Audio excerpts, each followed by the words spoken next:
चलिए अब आगे की तरफ बढ़ते हैं। हमारे आगे के टॉपिक्स है डिसीजन टाइप्स, यानी कि types of decisions and levels in an organisation. तो उसके रिलेटेड एमसीक्यू क्वेश्चंस डिस्कस कर लेते हैं।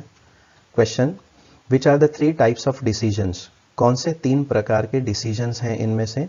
Very important, there are 3 types of decisions, यानी कि B, programmed, semi programmed and non programmed decisions. इनके दूसरे नाम है, प्रोग्राम्ड डिसीजंस को हम स्ट्रक्चर डिसीजन कहते हैं, सेमी प्रोग्राम्ड डिसीजंस को हम सेमी स्ट्रक्चर्ड डिसीजंस भी कहते हैं, और नॉन प्रोग्राम्ड डिसीजंस को हम अनस्ट्रक्चर्ड डिसीजंस भी कहते हैं। नेक्स्ट क्वेश्चन, प्रोग्राम्ड डिसीजंस के बारे में आप बताइए कि प्रोग्राम्ड डिसीजंस किस प्रकार के होते हैं। So programmed decisions are made using a rule, procedure और क्वांटिटेटिव मेथड। यानी कि प्रोग्राम्ड डिसीजंस को बनाना बहुत आसान होता है by the use of a computer system. आप कोई रूल ले लीजिए, कोई मेथड ले लीजिए, कोई प्रोसीजर को फॉलो कीजिए, तो आप कंप्यूटर प्रोग्राम की मदद से उसे प्रोग्राम कर सकेंगे। बाकी जो डिसीजंस होते हैं सेमी प्रोग्राम्ड और नॉन प्रोग्राम्ड, उनके बारे में अभी हम आगे देखते हैं। नॉन प्रोग्राम्ड डिसीजंस के बारे में एक ऑप्शन आप सिलेक्ट कीजिए। तो जैसा कि आपको बताया कि प्रोग्राम्ड डिसीजंस रूल, प्रोसीजर या क्वांटिटेटिव मेथड से बनते हैं, लेकिन नॉन प्रोग्राम्ड डिसीजंस के प्रोसीजर्स प्री स्पेसिफाई किए जा सकते हैं, लेकिन वो प्रोसीजर्स इतने इनफ नहीं होते कि वो किसी डिसीजन को लेने में हेल्प करें। यानी कि कुछ लेवल्स तक आप उनको क्वांटिफाई कर सकेंगे, लेकिन उनका जो आप मेथड इस्तेमाल करते हैं उसकी कोई गारंटी नहीं है कि आप एक स्पेसिफिक डिसीजन तक पहुंच सकेंगे या नहीं पहुंच सकेंगे। सो नॉन प्रोग्राम्ड डिसीजंस के प्रोसीजर्स प्री स्पेसिफाई किए जा सकते हैं, लेकिन वो काफी नहीं है कि आप कोई डेफिनेट रेकमेंडेड डिसीजन तक पहुंच सके। So the answer is C. Next question, semi programmed decisions के लिए कोई एक सिलेक्ट कीजिए। सो सेमी प्रोग्राम्ड डिसीजंस के लिए हम ये कहेंगे कि वो अनयूजुअल या फिर एक्सेप्शनल सिचुएशन से डील करते हैं। कभी कभी ऐसी अनयूजुअल या फिर एक्सेप्शनल सिचुएशन आ जाती है ऑर्गेनाइजेशन के अंदर, जो ऑर्गेनाइजेशन के लिए बिल्कुल नई होती है, तो सेमी प्रोग्राम्ड डिसीजंस उस केसेस में ऑर्गेनाइजेशंस को हेल्प करते हैं। Next question, the information system requirements for structure decisions are, यानी कि जो इंफॉर्मेशन सिस्टम की रिक्वायरमेंट्स होती हैं स्ट्रक्चर डिसीजंस के लिए, वो कैसी होती हैं? मतलब किस प्रकार के इंफॉर्मेशन सिस्टम्स इस्तेमाल किए जा सकते हैं स्ट्रक्चर डिसीजंस के लिए? तो उसके लिए इंफॉर्मेशन हमारे पास जो होगी वो इंफॉर्मेशन होगी क्लियर एंड अनएम्बिग्यूअस। आप स्ट्रक्चर डिसीजंस लेना चाहते हैं, यानी कि उसमें रूल और प्रोसीजर फिक्स होंगे, तो उन रूल्स को क्लियरली समझना जरूरी है। उन रूल्स में किसी भी प्रकार की एम्बिग्यूटी ना हो। एम्बिग्यूटी यानी कि स्टेटमेंट्स के जब मल्टीपल मीनिंग होते हैं, तो इंफॉर्मेशन सिस्टम की रिक्वायरमेंट्स बिल्कुल क्लियर और बिना किसी एम्बिग्यूटी के होना चाहिए। Next question, which are the characteristics of structure decisions? Structure decisions की इनमें से कौन सी कैरेक्टरिस्टिक होती है? So the characteristics of structure decisions are, they are repetitive, यानी कि वो बार बार रेगुलरली लिए जाते हैं क्योंकि वो लोअर लेवल पर लिए जाते हैं। दे आर रूटीन, रोज वो लिए जाते हैं। नोन रूल्स, जैसे कि पहला ही पॉइंट आपने देखा, उसमें रूल्स और प्रोसीजर्स फिक्स होते हैं। ऑटोमेटेड होते हैं, यानी कि कंप्यूटर सिस्टम की मदद से उसे सॉल्व किया जा सकता है। और जैसा कि बताया कि ऑर्गेनाइजेशन के लोअर लेवल पर स्ट्रक्चर डिसीजंस लिए जाते हैं। Next question, the information system requirements for unstructured decisions. अभी हमने स्ट्रक्चर डिसीजंस का देखा था, अभी अनस्ट्रक्चर्ड डिसीजंस जो कि टॉप लेवल पर लिए जाते हैं, उनकी इंफॉर्मेशन सिस्टम की रिक्वायरमेंट कैसी होती है? सो वेरी सिंपल, उनकी इंफॉर्मेशन सिस्टम की रिक्वायरमेंट अनक्लियर और एम्बिग्यूअस होती है। स्ट्रक्चर्ड के लिए क्लियर और अनएम्बिग्यूअस था, अनस्ट्रक्चर्ड के लिए अनक्लियर और एम्बिग्यूअस होता है, यानी कि किसी भी चीज को समझना मुश्किल होता है, और जो स्टेटमेंट्स हमारे पास आती हैं और उन स्टेटमेंट्स में कहीं ना कहीं एम्बिग्यूटी रहती है, उन्हें समझना थोड़ा मुश्किल होता है। So these are unstructured decisions. Next, which are the characteristics of unstructured decisions? जो अभी आपने स्ट्रक्चर्ड के लिए देखा था, स्ट्रक्चर्ड के ऑपोजिट में होता है अनस्ट्रक्चर्ड, तो उन डिसीजंस की कैरेक्टरिस्टिक कैसी होती है? तो अनस्ट्रक्चर्ड डिसीजंस क्योंकि टॉप लेवल पर लिए जाते हैं, तो उनकी कैरेक्टरिस्टिक होती है वो यूनिक होते हैं। यूनिक यानी कि वो बार बार नहीं लिए जाते, साल में, 3 साल में, 5 साल में या 10 साल में कभी एक बार लिए जाते हैं, इसलिए वो नॉन रूटीन भी होते हैं। रूल्स नहीं पता होते, इसलिए unknown rules. They are not automated, कुछ हद तक उनको ऑटोमेट किया जा सकता है, लेकिन जनरली लोगों को अपना विजडम का इस्तेमाल करना पड़ता है। So they are generally not automated and they are taken at top level. Next question, the decisions taken at strategic level are. आपने सुन लिया होगा और समझ लिया होगा कि स्ट्रेटेजिक लेवल पर हम नॉन प्रोग्राम्ड या फिर अनस्ट्रक्चर्ड डिसीजंस लेते हैं, ठीक है। The information systems used eight strategic level for non programmed decisions. Non programmed यानी कि अनस्ट्रक्चर्ड, उसमें जो इंफॉर्मेशन सिस्टम्स हम इस्तेमाल करते हैं वो कौन से इंफॉर्मेशन सिस्टम्स हैं, this is very important, detail में हम आगे देखेंगे। दे आर डीएसएस यानी कि डिसीजन सपोर्ट सिस्टम, या फिर ईएसएस यानी कि एग्जीक्यूटिव सपोर्ट सिस्टम। इसी के रिलेटेड आगे के क्वेश्चंस देखिए। The decisions taken at tactical level, अभी हमने स्ट्रेटेजिक लेवल का देखा, now tactical level. Tactical level यानी कि सेकेंड लेवल, नीचे का लेवल ऑर्गेनाइजेशन का, तो वहां पर जो डिसीजंस लिए जाते हैं वो होते हैं सेमी प्रोग्राम्ड या फिर semi structured decisions. Okay, next question, the information systems used eight tactical level for semi programmed decisions, यानी कि सेमी स्ट्रक्चर्ड डिसीजंस लेने के लिए कौन से इंफॉर्मेशन सिस्टम्स का इस्तेमाल किया जाता है, very important. Semi programmed decisions लेने के लिए हम MIS यानी कि मैनेजमेंट इंफॉर्मेशन सिस्टम का इस्तेमाल करते हैं। टॉप लेवल पर DSS होता है, मिडिल लेवल यानी कि टेक्टिकल लेवल पर MIS का इस्तेमाल किया जाता है। Next question, the decisions taken at supervisory level, top level strategic level था, मिडिल लेवल टेक्टिकल लेवल था, now we have supervisory level यानी कि लोअर लेवल। तो इस लेवल पर जो ऑर्गेनाइजेशन डिसीजंस लेती है वो किस प्रकार के होते हैं, दे आर प्रोग्राम्ड और structured decisions.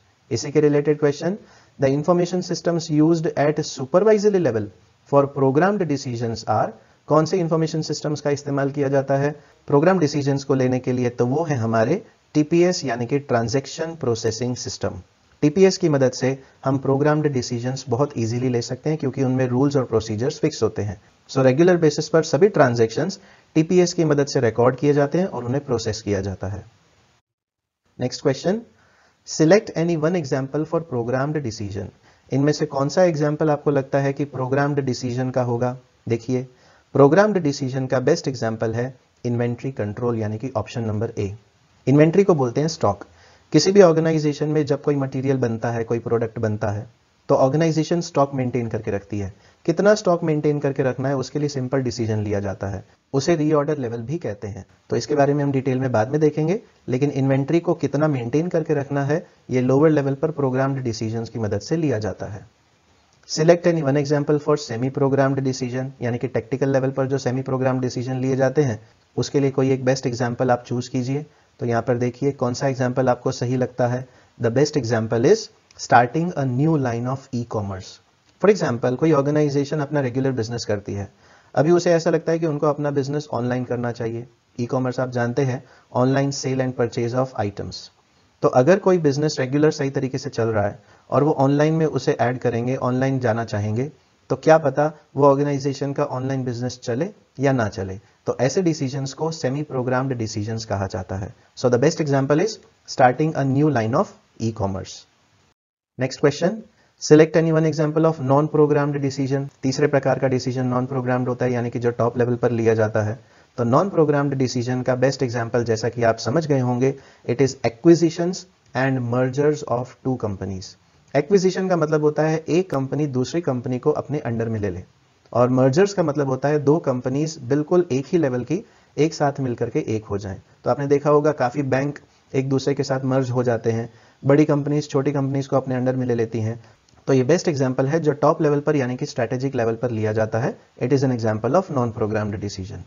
Next question, strategic level uses information which is what, यानी कि जो स्ट्रेटेजिक लेवल पर इंफॉर्मेशन होती है वो किस प्रकार की होती है, वो कहां से आती है। So it is very important, strategic level पर इंफॉर्मेशन दोनों जगह से आती है, इंटरनल सोर्सेज से भी यानी कि ऑर्गेनाइजेशन के अंदर से भी, और एक्सटर्नल सोर्सेज से भी यानी कि ऑर्गेनाइजेशन के बाहर से भी। क्योंकि स्ट्रेटेजिक लेवल पर सभी एग्जीक्यूटिव्स को यह देखना पड़ता है कि ऑर्गेनाइजेशन के बाहर क्या चल रहा है, कॉम्पिटिटर्स क्या कर रहे हैं, गवर्नमेंट के क्या रूल्स एंड रेगुलेशंस हैं, उन्हें फॉलो करना पड़ता है।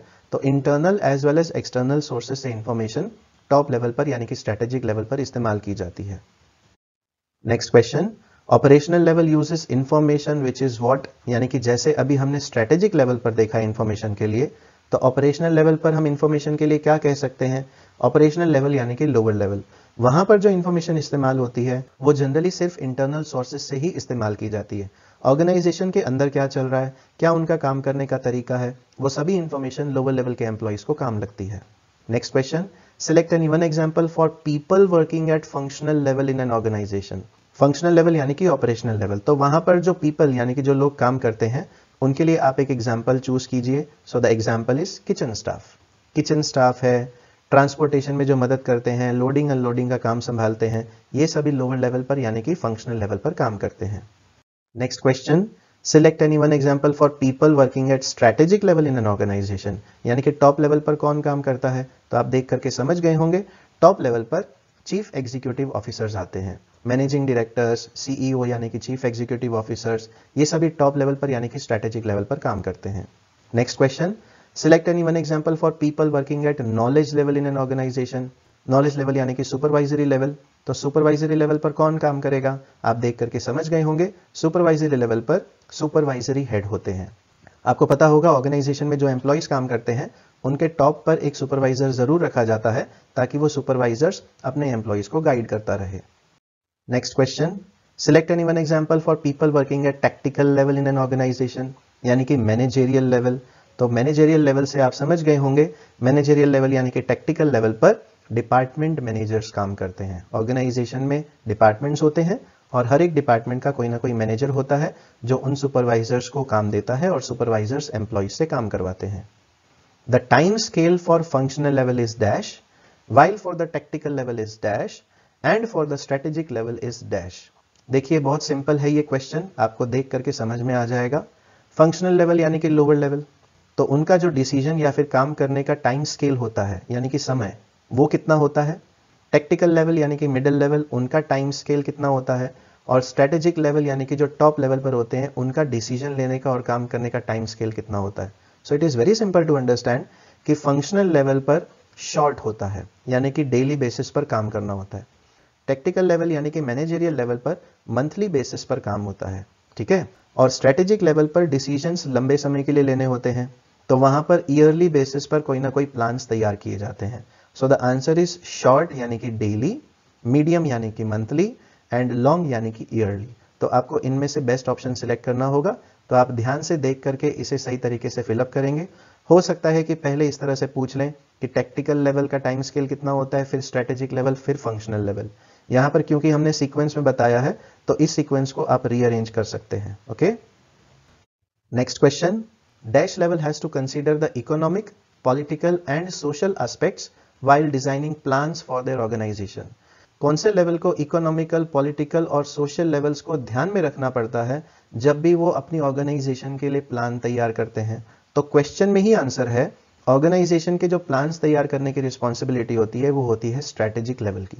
तो स्ट्रेटेजिक लेवल पर जो काम करते हैं उनको सभी चीजों को ध्यान में रखना पड़ता है। इकोनॉमिक यानी कि पैसे के रिलेटेड, पॉलिटिकल यानी कि गवर्नमेंट में या फिर बाहर क्या चल रहा है, political aspects, even social aspects यानी कि जितने भी एम्प्लॉयज हैं, जो पब्लिक रिलेशंस होते हैं ऑर्गेनाइजेशन के, internal as well as external, इन सब चीजों को ध्यान में रख के ऑर्गेनाइजेशन के स्ट्रेटेजिक लेवल के एम्प्लॉयज प्लान्स तैयार करते हैं। Next question, dash level is responsible for allocating and controlling the resources necessary to accomplish the objectives that support strategic goals of the business। यानी कि कौन सा लेवल रिस्पॉन्सिबल है सभी रिसोर्सेस को अलोकेट करने के लिए और कंट्रोल करने के लिए। अलोकेट यानी कि कहां पर कौन सा रिसोर्स काम लगेगा, और कंट्रोल यानी कि कितने रिसोर्सेस लगे तो वो सही तरीके से इस्तेमाल हो रहे हो उसके ऊपर ध्यान देने के लिए, ताकि ऑर्गेनाइजेशन के स्ट्रेटेजिक गोल्स और ऑब्जेक्टिव्स अचीव हो सकें। तो ये रिस्पॉन्सिबिलिटी होती है वेरी इंपॉर्टेंट टेक्टिकल लेवल की यानी कि मैनेजरियल लेवल की। मैनेजर्स को बहुत ध्यान से सभी ऑर्गेनाइजेशन के रिसोर्सेज सही तरीके से इस्तेमाल करने पड़ते हैं ताकि कहीं पर किसी भी प्रकार का वेस्टेज ना हो और ऑर्गेनाइजेशन को कभी भी लॉस ना हो और वो अपने गोल्स और ऑब्जेक्टिव्स अचीव कर सके। तो यहाँ पर हमारे ये MCQs related to decision types and levels in the organisation complete होते हैं। आगे आने वाली वीडियोस में हम बाकी के टॉपिक्स देखेंगे। Thank you so much.